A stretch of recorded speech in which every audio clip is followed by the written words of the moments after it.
ख्रिस्तामध्ये माझ्या प्रिय भाविकांनो, सत्य माणसाला कधी कधी खूप सफरिंग किंवा अडचणीत आणत असते.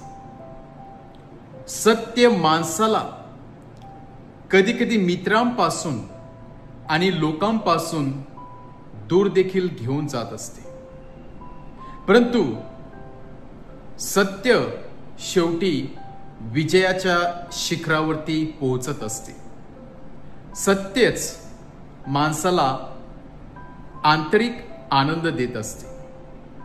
प्रभू येशू ख्रिस्ताची लढाई नेहमी सत्यासाठी होती आणि सत्यासाठीच प्रभू येशू ख्रिस्त लढला. आणि म्हणूनच प्रभू येशू ख्रिस्ताने सांगितलेलं आहे, जेव्हा तुम्हाला सत्य समजेल तेव्हा तुम्ही खऱ्या अर्थाने त्या बंदिवानातून मुक्त होणार आहात.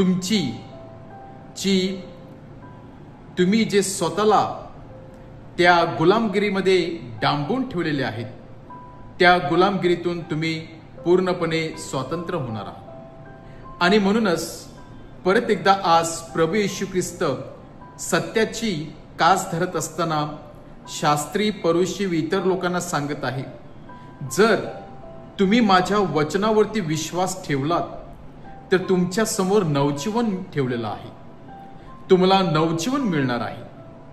पण जर तुम्ही माझ्या वचनावरती विश्वास ठेवणार नाही किंवा माझं वचन धुडकावून लावलं किंवा माझ्यावरती विश्वास ठेवला नाही तर तुमच्या सर्वांचा मृत्यू नक्कीच होणार आहे. प्रभू येशू ख्रिस्त कुठल्या मृत्यूविषयी म्हणत आहे?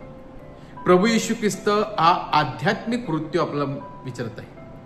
जो फिजिकल डेथ आहे तो फिजिकल डेथ आपण सर्वजण मरणार आहोत. परंतु आध्यात्मिक मरण जे आहे ते म्हणजे आपला अंतरात्मा.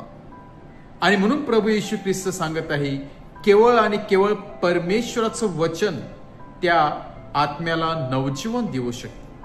केवळ आणि केवळ परमेश्वराच्या वचनाद्वारे निर्जीव झालेला शरीर आणि आत्मा सजीव होऊ शकतो.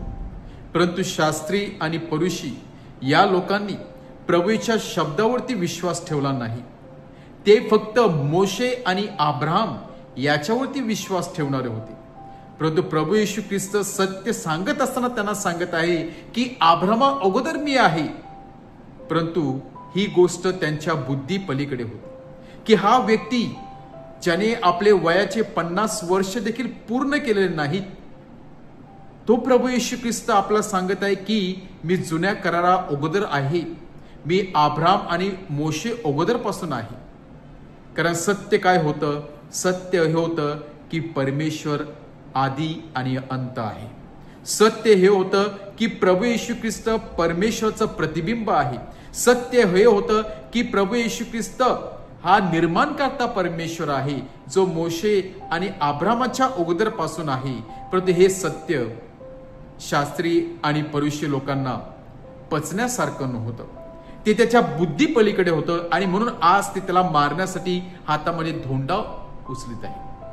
आणि म्हणून सांगितलं, जी व्यक्ती सत्याच्या वचनावरती चालत असते, मार्गावरती चालत असते, सत्याची कास धरत असते, त्या व्यक्तीला अनेक वेदनेतून जावं लागते.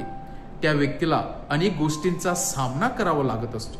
परंतु सत्य शेवटी विजयाच्या शिखरावरती पोहोचत असते. प्रभू येशू ख्रिस्त सत्य होता, प्रभू येशू ख्रिस्त मार्ग होता. म्हणून प्रभू येशू ख्रिस्त त्या सत्याच्या वचनावरती पोहोचले. आपण देखील प्रभू येशूच्या मार्गावरती मार्गक्रमण करण्याचा प्रयत्न करूया. प्रभू येशूचं वचन आपल्या जीवनामध्ये आपण तसंच तेजस्वी ठेवण्याचा प्रयत्न करूया, तेवढ ठेवण्याचा प्रयत्न करूया. आणि ते वचन नक्कीच आपल्या जीवनामध्ये कार्य करून आपल्याला जीवनामध्ये येणाऱ्या वेगवेगळ्या सामन्याशी किंवा वेगवेगळ्या गोष्टीशी सामना करण्यासाठी, वेगवेगळी गोष्ट तोंड देण्यासाठी ते देवाचं वचन आपल्याला नक्कीच कृपा व शक्ती देईल. आमेन.